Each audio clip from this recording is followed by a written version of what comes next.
Welcome, my friends, to our Divine Destiny study today, and come follow me as we look in the 10th chapter of Luke, particularly at this visit that the Savior had with Mary and Martha, and how you and I choose to spend our time. That's the one thing that we have down here that is probably the most valuable. Oftentimes people think we have nothing but time, but all we have is time.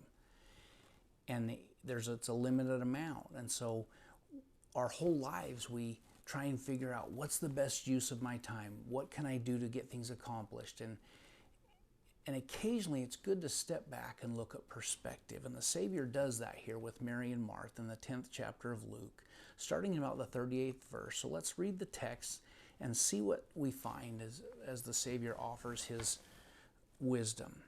In the 38th verse it starts and says, "Now it came to pass as they went that he entered into a certain village, and a certain woman named Martha received him into her house.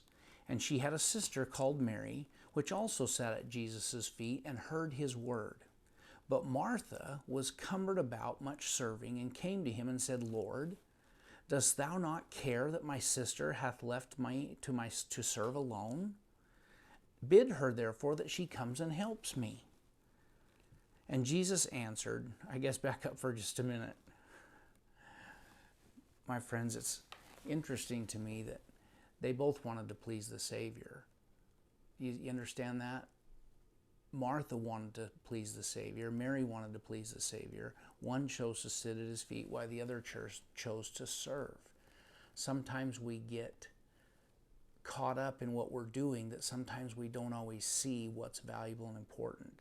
You parents that are parents and have moved on to where your children are not younger anymore, start to see that. And it's always fascinating to me that some lessons we can only learn, my friends, by being there in person. Now it's valuable, totally invaluable, I suppose, that we learn from other people. But some things we can only learn for ourselves by going through them, which is the purpose for mortality. We came here to experience things. We can't experience them all, but there's some things, like the use of your time. You decide what you do with your time. Now, I understand when you're young, sometimes you have direction from your parents and hopefully examples, but at some point in your life and mine, we decide what we're going to do with our time. You decide what you're going to do in your free time.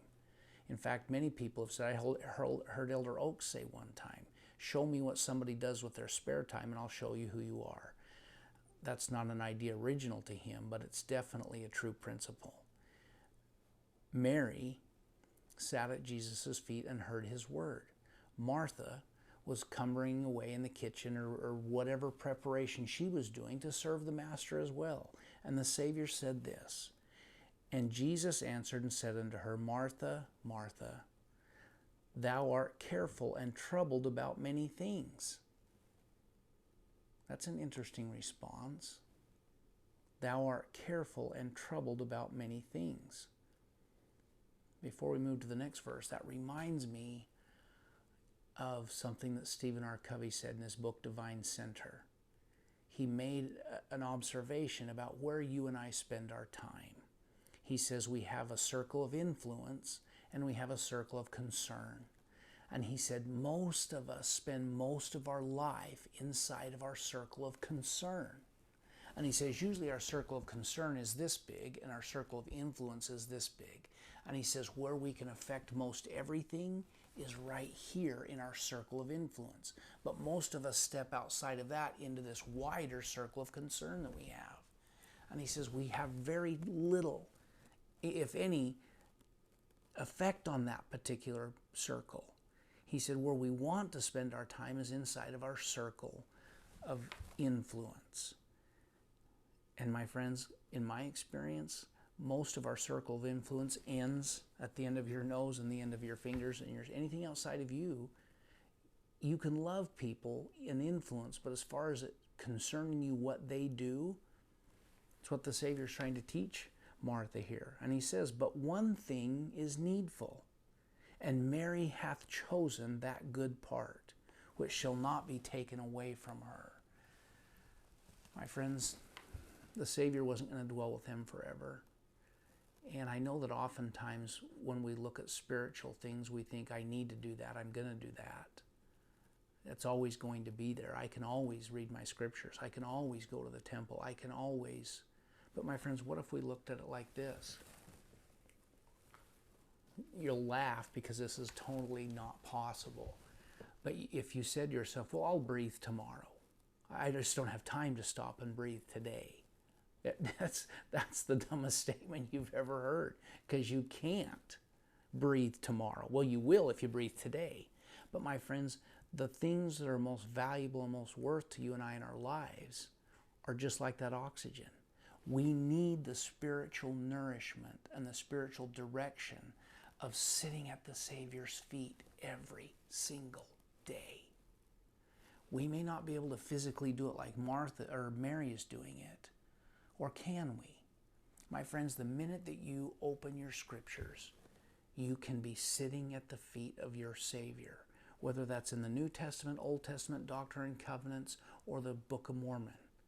Every one of those, my friends, the Savior is the author.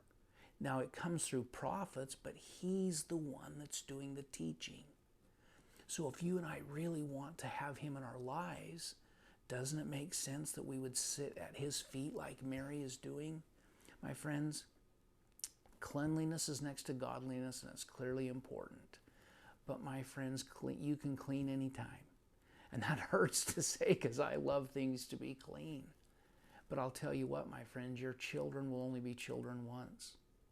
Your friends will only be there once. Your parents will only be there for a certain amount of time before they're not there anymore. Spend time with them. Spend time with those things which you value the most. And maybe occasionally we need to reevaluate what we value the most. That's part of our journey here in mortality, is to learn what's of the most worth to you and I. What is of the most worth, my friends?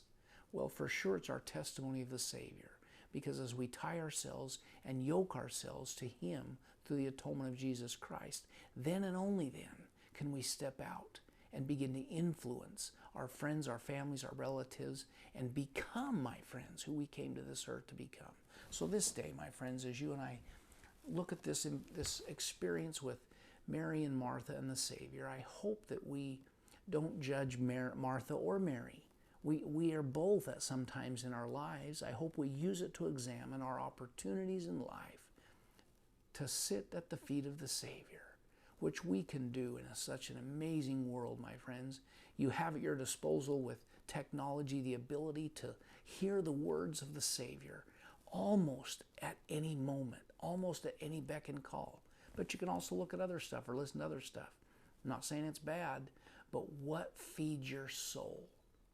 What feeds your soul? My friends, in my experience, it is the words of the Savior and then going out and serving. And as you do, my friends, you will see and you will begin to develop into the most divine creature that you came to this earth to develop into. You'll be happy. The words of the Savior, my friends, bring happiness into our lives, especially as we do what He did and serve others. My friends, have a great day.